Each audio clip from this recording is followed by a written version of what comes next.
Morning, everybody. Thank you for joining me today. 1 year ago, the World Health Organization declared COVID-19 a global public health emergency. And the following day, on March the 12th, 2020, Manitoba announced its first presumptive positive COVID case. And since that day, well, our lives have been forever changed. First of all, I want to offer my sincere condolences to the family and friends of the more than 900 Manitobans who have tragically lost their battle to COVID-19. Depuis ces jours, nos vies ont changé pour toujours. Je tiens à offrir mes sincères condoléances aux familles et aux amis de plus que 900 Manitobans qui ont tragiquement perdu leur bataille contre le COVID-19. To most of us, I think it seems like much more than a year ago. COVID-19 in these past 12 months has handed us all new challenges, even greater challenges than most of us have ever faced in our lives. This past year has been marked by incredible loss, but it has also shown Manitobans at their finest.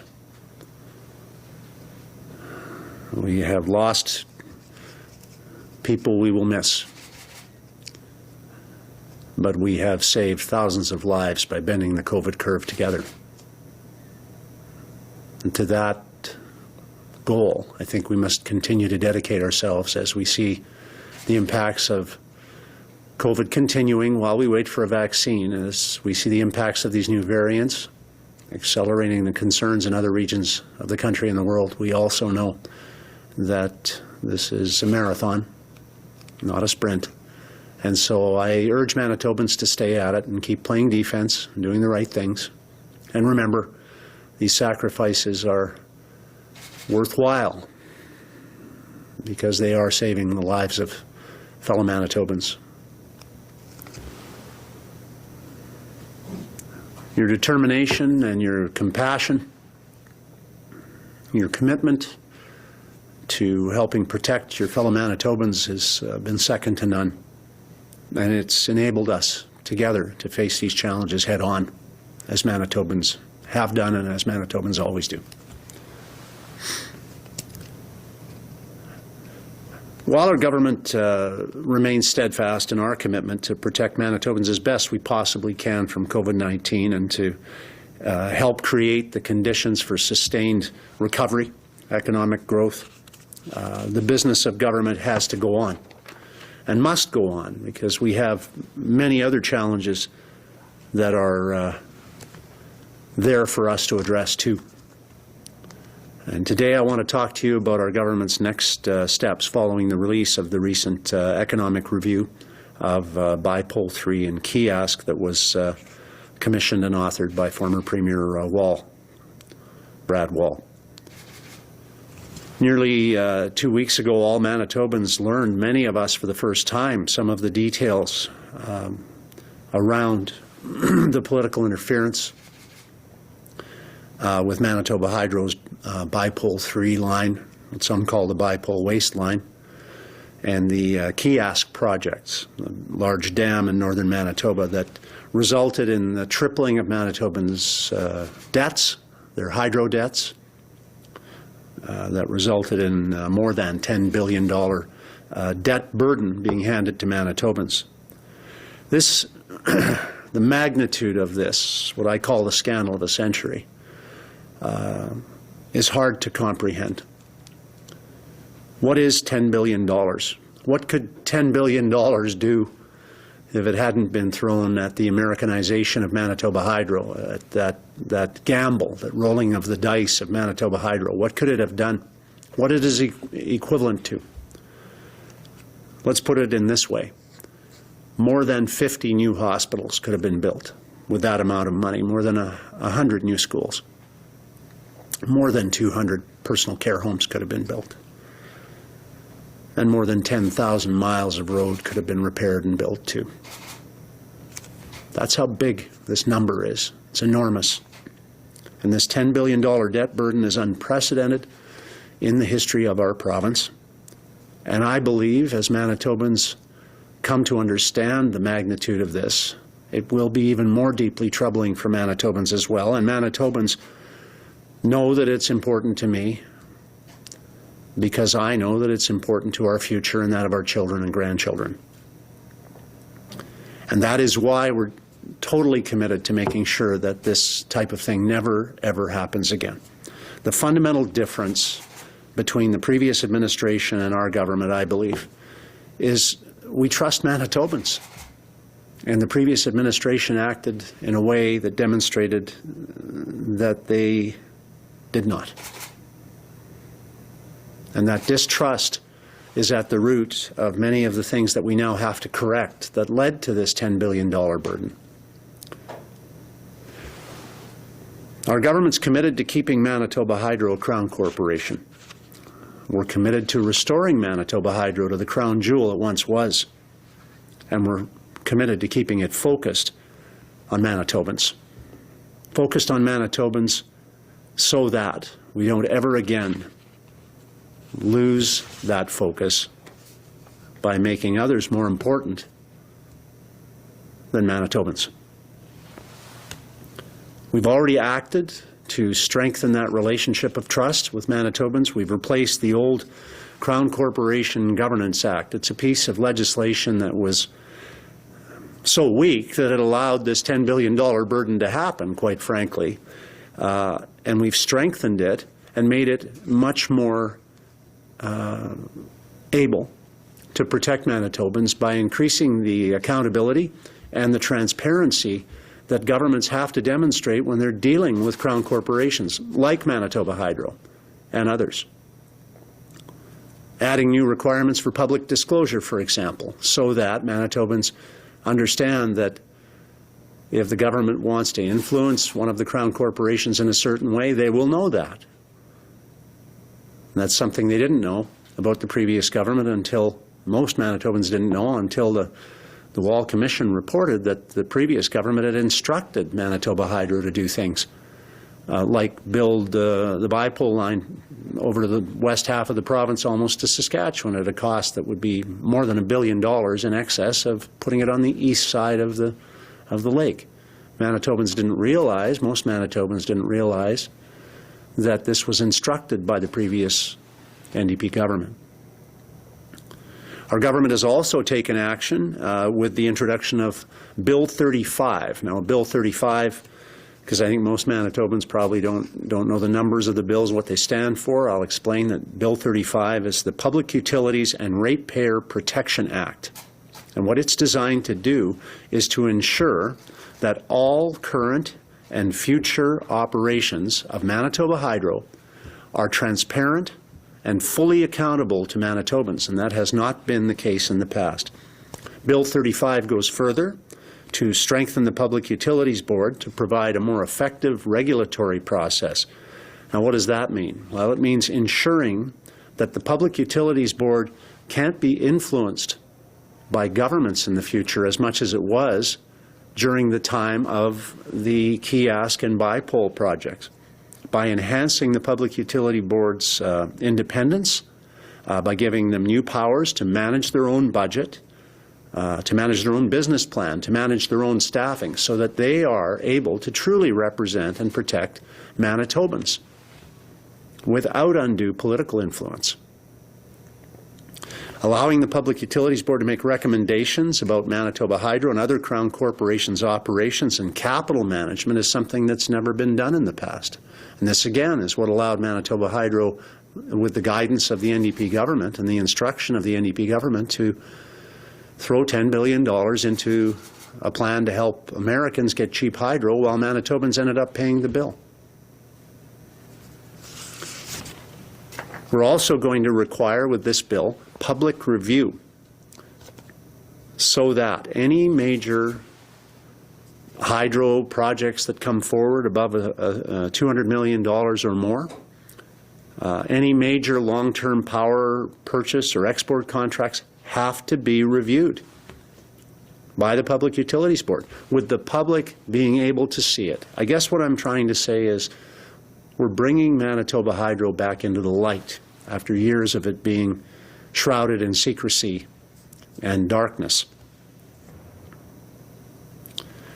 The independent review that was done also identified further steps that government should take to ensure better transparency, better accountability of taxpayer dollars. And I'm pleased to share with you today 3 more steps that we are going to take to ensure that Manitobans never again get a repeat of this $10 billion burden that's been thrown on them, unless they say it's okay. Je suis heureux de partager avec vous aujourd'hui 3 messieurs que nous prenons pour faire en sorte que les Manitobans n'aient pas jamais un fardeau de dette de 10 milliards de dollars ajouté à Manitoba Hydro sans le savoir. 1, we will strengthen Bill 35 even further by adding amendments which will provide the Public Utilities Board with additional powers to prevent the unbundling of generation and transmission facilities that are dependent on one another. Now, I have to explain that what happened during the Keeyask Bipole adventure was that the previous government separated the 2 projects from scrutiny, and in this way removed a lot of the public oversight and the Public Utilities Board powers that would have existed if they were considered together. And they should have been considered together because clearly the Bipole III line is needed to transmit the power from Keeyask. They should have been considered together. They were separated, and in this way Manitobans were kept in the dark about the process, through the process of evaluating them, because the Bipole line wasn't even, was considered to be outside the scope of the discussion. The previous NDP government exempted it from the Public Utilities Board scrutiny, and that was one of the many decisions the previous administration took that kept the process in the dark and contributed to what I, again, say is the largest scandal in Manitoba history. So we're plugging that hole. Secondly, we're strengthening Manitoba's referendum law. We're going to enhance the public's say over Manitoba Hydro decisions in the future. We will expand the referendum rules to include, right now the referendum rules only include tax measures but not infrastructure investments. We're going to expand those rules to protect Manitobans even further so that they get a voice. They get to decide. You get to decide, because it's, after all, your money and it's your Manitoba Hydro. The previous government acted as if it was theirs, but it's yours. And so our measures are designed to give you that power to decide. So if an expensive mega-project proposal comes forward, Manitoba Hydro does naturally like to build dams. If they want to build another one, then they have to ask you. And I think that's the right way to do it, because I trust Manitobans. And I believe Manitobans deserve to be trusted. And they've proven that during this pandemic. To me, they've proven it throughout my entire life. So we should have rules that demonstrate that trust. The previous government avoided a referendum on the PST. After they ran promising they wouldn't raise it, they then came in and they raised it. But there's a referendum rule, Manitobans said. I should get a vote, they said. No, the previous government said no. And they changed the rules so that they could do it without asking you. And then when I took them to court on this issue, they made the case that they shouldn't have their hands tied by a previous commitment that they themselves had made. I think their hands should have been tied. I think they should have been asking you if they had permission to break their word. But they said they didn't need to. With these changes, any future government will have to have a transparent process of asking Manitobans for permission. Never again will we see a disrespectful process that keeps Manitobans in the dark result in this kind of scandal. Thirdly, I want to announce today that we are, as a government, committed to responding to all of the recommendations in the Wall report, and we are committed also to bringing those responses back to the all-party Standing Committee on Crown Corporations of the Manitoba Legislative Assembly, not just so politicians can see it, but so you can see it.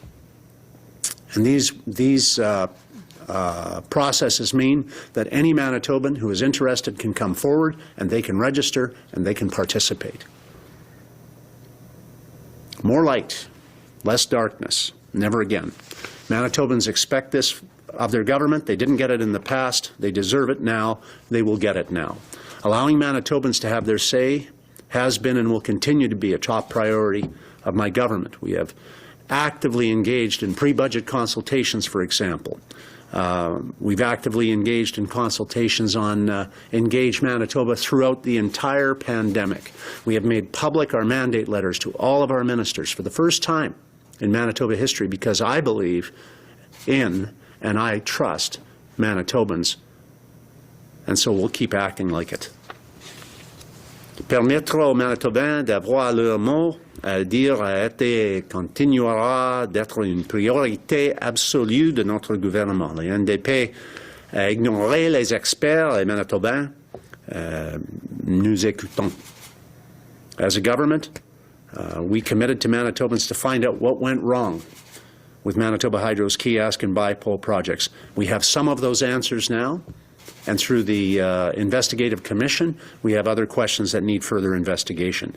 But I want Manitobans to know and be confident of our dedication to keep Manitoba Hydro strong and make it even stronger, and to do that by empowering Manitobans to have a greater say. Our government has a reputation, it's earned its reputation, for keeping its word.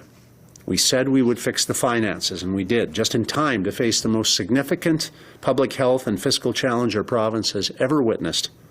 And we're committed to fixing Manitoba Hydro too, and you can trust we will, with your help.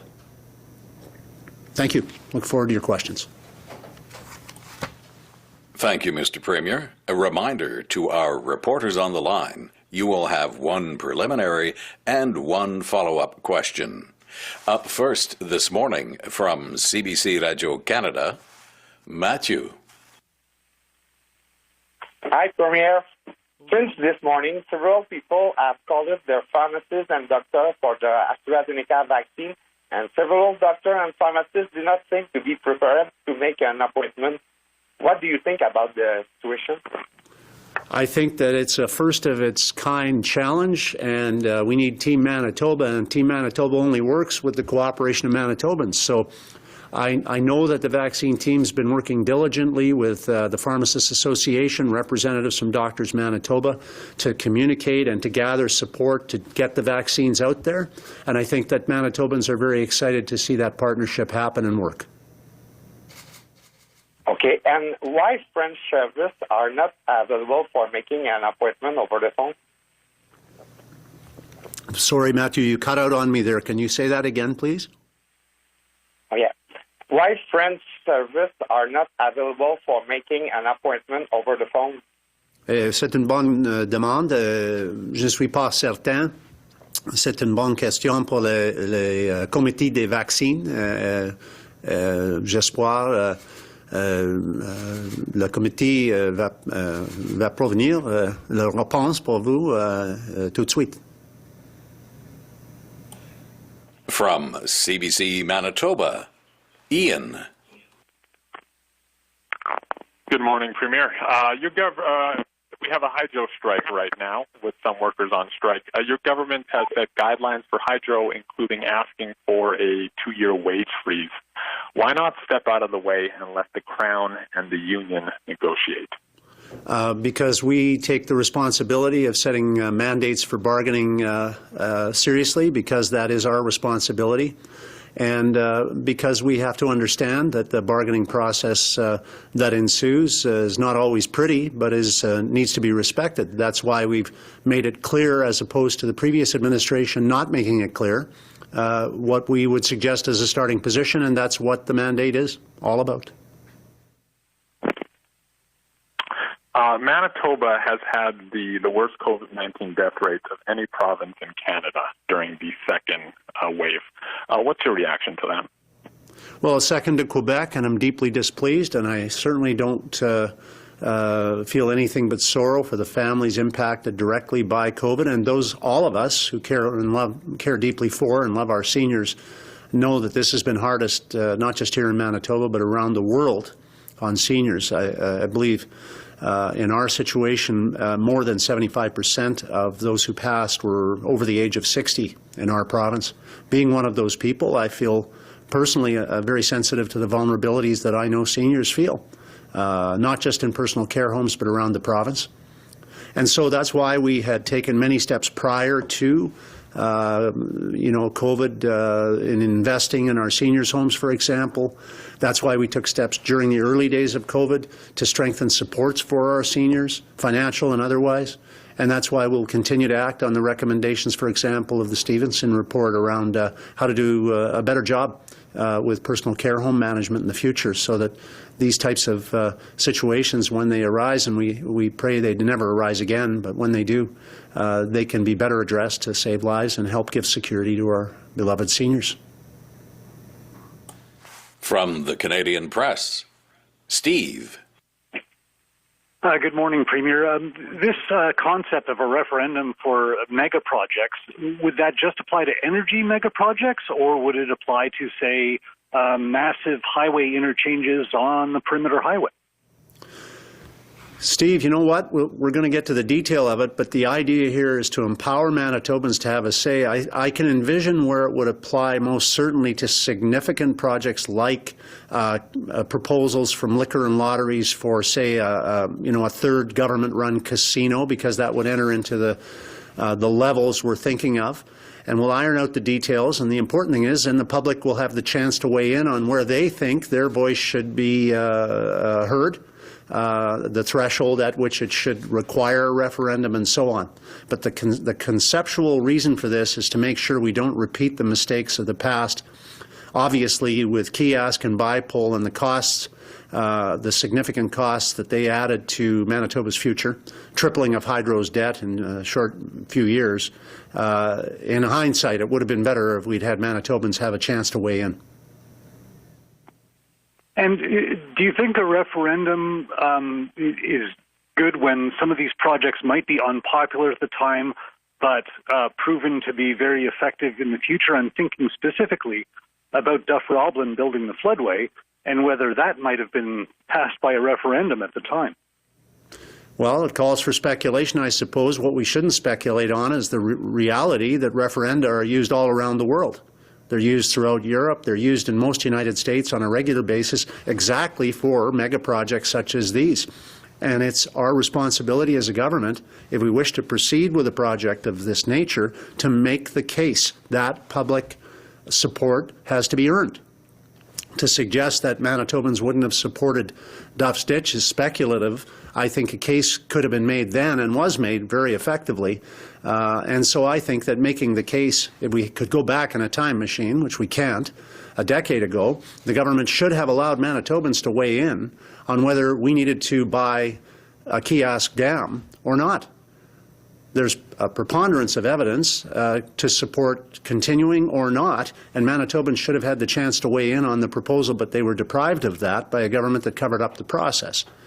What I'm committing to today is to make sure that Manitobans don't ever again get treated like mushrooms through the process and kept in the dark, because it's our money, and it's Manitobans' money, and investments for the future matter, and you have to be able to make a case.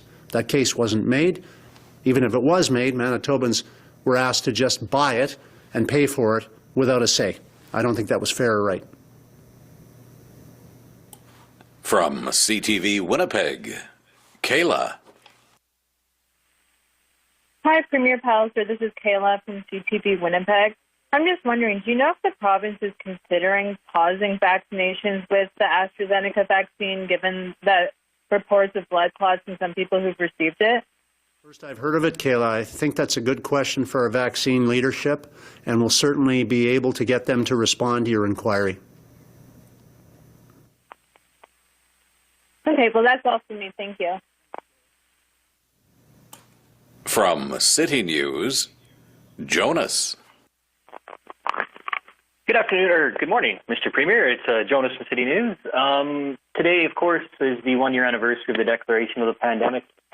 Maybe just some thoughts on lessons you yourself personally have learned over this last year, things you may have wished you would have done, as we rolled through this pandemic. Well, there's many reflections I suppose I could make. I think that what I've had reinforced in spades is that Manitobans are great people. And I don't want that to sound maudlin. It isn't meant to be. I have seen such evidence of caring among Manitobans in the last number of months. It's incredible. I've seen people step up and help seniors who needed their walk shoveled, for example. I've seen people volunteer in record numbers. I've seen people coming forward to help with the vaccine rollout.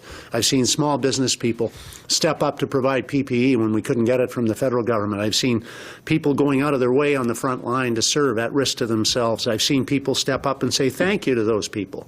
I've seen teachers moving their profession forward under duress. I know of parents who have done incredible things to help work from home and then teach their kids how to learn from home at exactly the same time. Incredible things.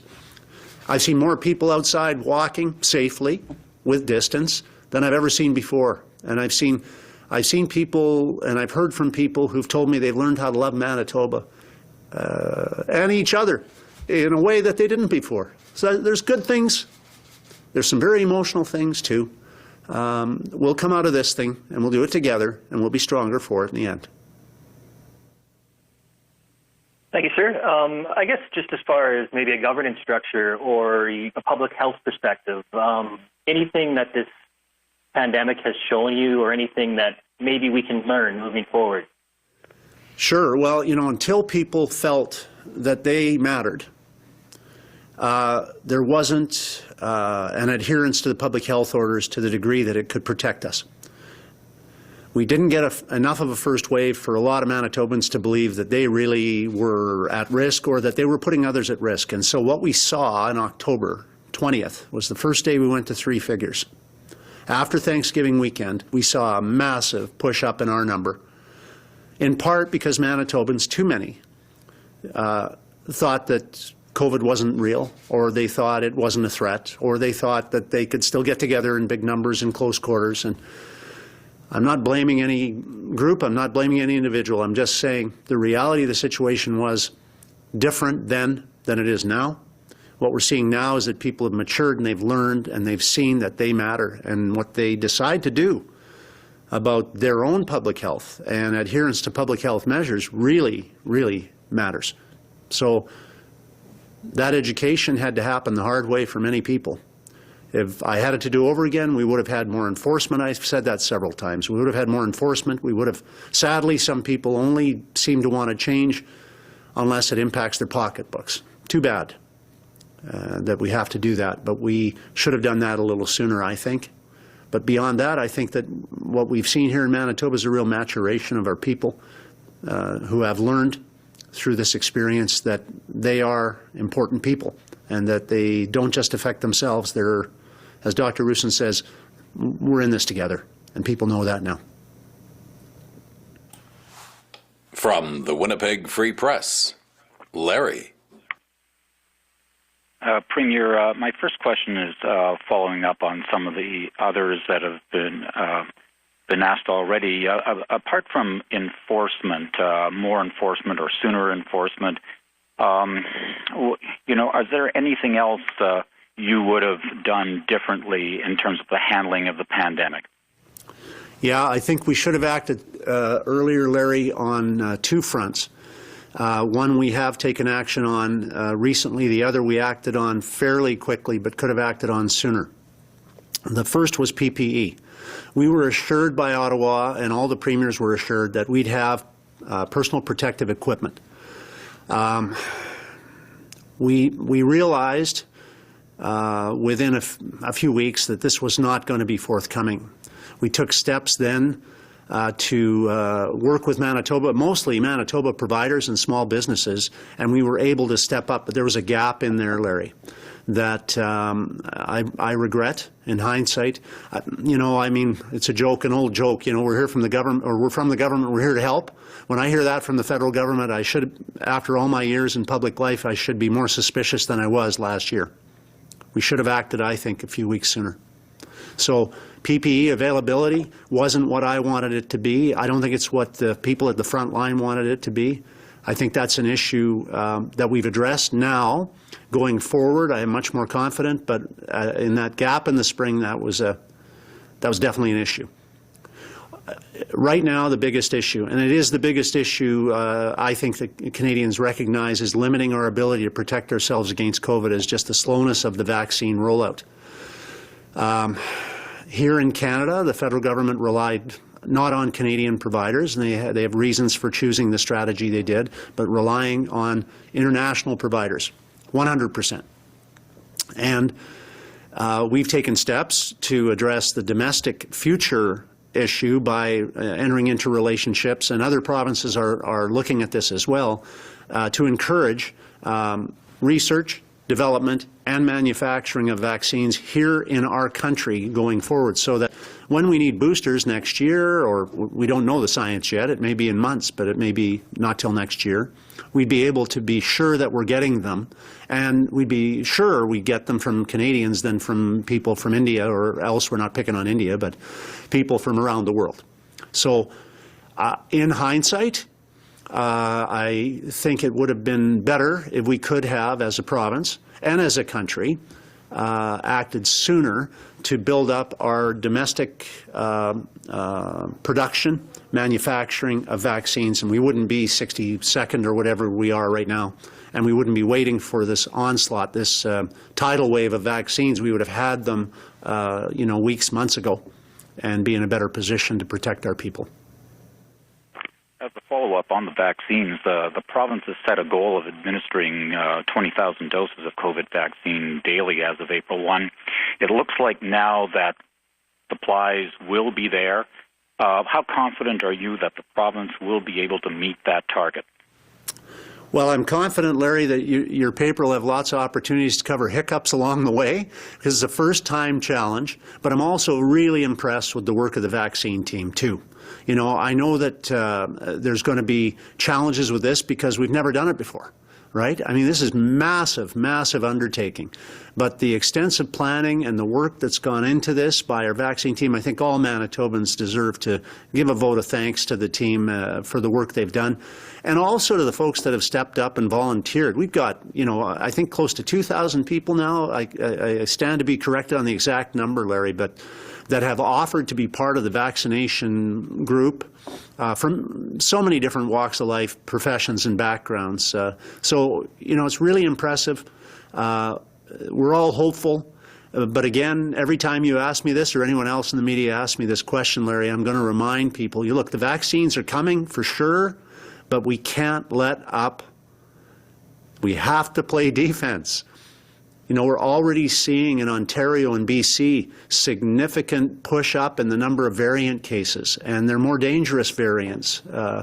So we've got to remember to keep safe while we're waiting for the cavalry, and even when the cavalry gets here, it's going to take some time. So there's about the 78th advertisement I'm going to make for have an abundance of caution, folks, and keep protecting each other the way you've been doing. From the Brandon Sun, Colin. Good morning, Mr. Premier. I wasn't quite sure, with the referendum process, if there was a new hydro mega project, would a referendum be called automatically, or would the public have to express an interest before a referendum gets called? Nope, the public interest would be assumed in the event of anything over, we think, around $200 million plus. We're not trying to stop hydro from running its day-to-day operations. That isn't the nature of this. No one wants to have a referendum every time hydro wants to sell extra poles. That's not the issue here. But we never again want to see a situation where a mega project goes ahead and Manitobans haven't even had a chance to weigh in. So we're going to prevent that from happening by requiring a referendum where a major megaproject is proposed. Manitobans get a chance to weigh in. They get to evaluate it, and as is the case in the vast majority of the United States, as is the case in much of Europe, referenda are common. Voters get to say. And Manitobans own Manitoba Hydro, not the government of Manitoba. No political party. Manitobans own it, and Manitobans should get the chance to decide. Because having $10 billion taken from Manitobans, invested in an Americanization, globalization, internationalization strategy, without them having a say, that can never, ever happen again. Nothing like that should have happened, but it did. And now we're trying to make sure it never happens again. How did your government settle on that $200 million threshold? Well, it's something that's been in discussion, and as we go forward, we're going to have the chance for the public to weigh in, and one of the areas they may like to weigh in on is on that level.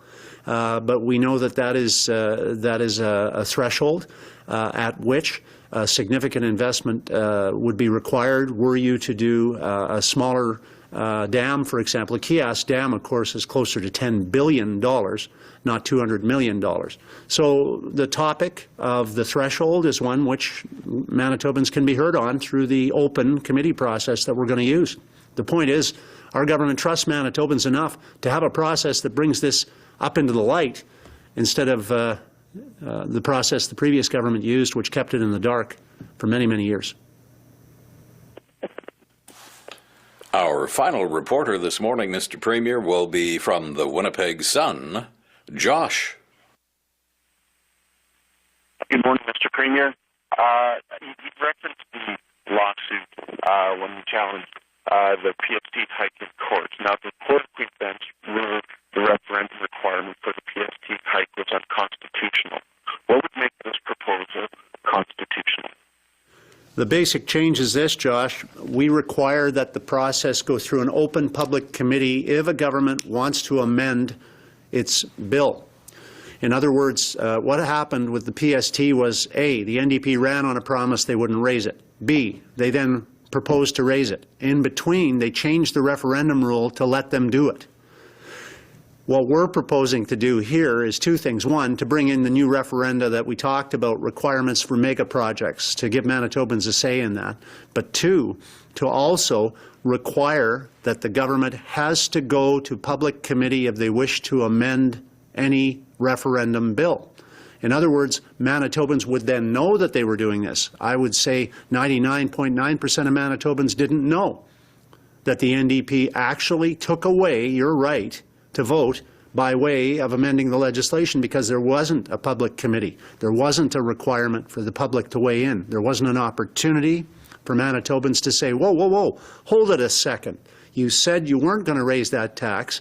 You said if you did, that you would guarantee me a right to vote in a referendum. Gary Dewar said it in 1999. He said it again when he was re-elected 2 times after. He said he'd respect the referendum rules, but under his successor, they took away your right to vote on the very thing they said they'd protect. So we don't want that to happen again, and that's where this bill that we're proposing will give Manitobans that power, and Manitobans will have the chance to weigh in on whether they want it or not. I think Manitobans do want that power. They don't want this thing that happened with Bipole and with Keeyask to ever happen again. Final question. You talked about implementing all of the recommendations in the Wall report. There's a lot of recommendations in there. Is there a timeline for that? And more specifically, one of the recommendations was to elevate hydro almost to its own department like education or some of these other departments. When's the timeline for that going to happen? And would that put in another cabinet shuffle? Yeah, we're going to release our mandate letters to ministers in the not-too-distant future, Josh, and I think that'll illuminate to some degree the time frames on some of the implementations. But our intention is to act on these recommendations. There are many, as you point out, with a view to strengthening the powers of Manitoba Hydro and to give Manitobans the confidence they deserve to have on issues of this magnitude. We think this is really important. So thanks, everybody. I'll just close by saying I think that really the opposition waving around referenda, not referenda. They don't like talking about referenda. Waving around privatization of Manitoba Hydro is, well, it's demonstrative of their disrespect for the intelligence of Manitobans. See, we're committed to protecting Manitoba Hydro as a government. And we supported and we strengthened and we will strengthen further the rights of Manitobans to have a say through referenda on the future of Manitoba Hydro and other Crown Corporation decisions that impact on Manitobans, because Manitobans are the shareholders. So I guess I just say, because I had an encounter with a gal last week whose husband works, who is an IBEW union member, she said, please make sure you don't privatize Manitoba Hydro. I said, why would you think we'd do that? And she said, well, because they're saying it in the paper, or I heard it on the news. Well, it's not real. But this is the thing, you can frighten people with things that aren't real.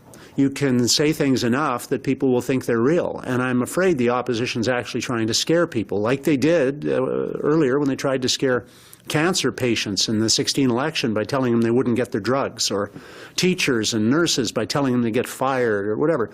If this is all you've got in the middle of COVID is trying to scare people, I think you've run out of ideas. So I think it's pretty important that we understand, going forward as Manitobans, that the truth is that we're going to stand up for Manitoba Hydro, and we're going to do it by making sure Manitobans have a voice.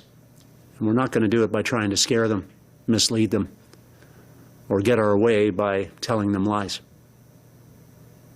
Thanks, everybody.